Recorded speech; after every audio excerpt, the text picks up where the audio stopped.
Hello बच्चों, हमें यहाँ पे एक क्वेश्चन दिया गया है। चलो इस क्वेश्चन को हम एक बार रीड करते हैं। So the question says a block of mass 10 kilogram is moving in x direction with a constant speed 10 metre per second.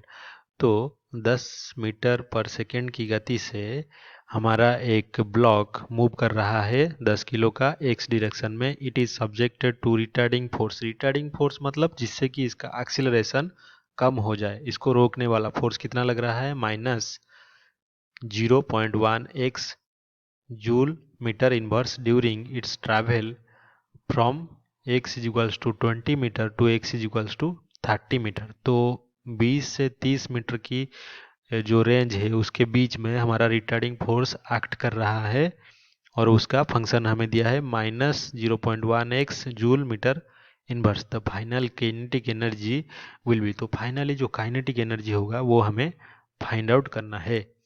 तो अगर हमारा ब्लॉक मूव कर रहा है उसके लिए हम वार्क और एनर्जी थ्योरम यूज कर सकते हैं।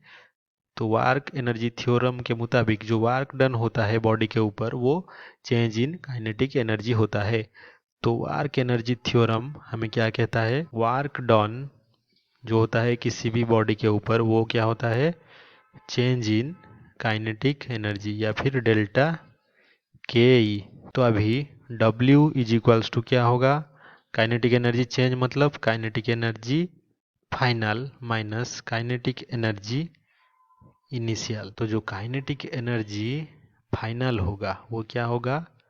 Work done plus kinetic energy initially जो था। तो इसको हम ऐसे लिख सकते हैं कि जो काइनेटिक एनर्जी फाइनल होगा वो क्या होगा? Integration x1 to x2 f into d x plus जो काइनेटिक एनर्जी ये है work done f d x, x1 से x2 तक हमारा लिमिट है और प्लस कितना है? Kinetic energy half m v square जो इनिशियली हमारे पास था।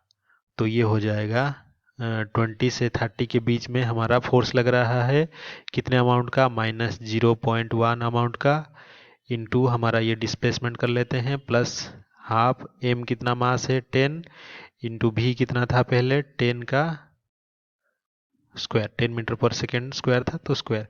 तो इसको हम अगर इंटीग्रेट करें तो ये क्या आएगा? विद इन लिमिट ये आएगा। फोर्स तो कांस्टेंट है 0.1 बाहर आ गया तो ये x square divided by 2। 0.1 x यहाँ पे था तो एक्स का एक्स डी एक्स होता है एक्स स्क्वायर बाय 2। तो ये और लिमिट 20 टू 30 प्लस हमारा ये मल्टीप्लाई करने पर 500। तो यहाँ पे अगर हम वैल्यू पुट कर लें लिमिट जो दो लिमिटिंग वैल्यू हैं वो कितना आएगा? तो ये जो 2 है इसे बाहर ले आते हैं तो ये हो जाएगा -0.05 और ये स्क्वायर कर देंगे 30 और 20 को और सब्सट्रैक्ट कर देंगे तो ये हो जाएगा 900 माइनस 400 प्लस 500।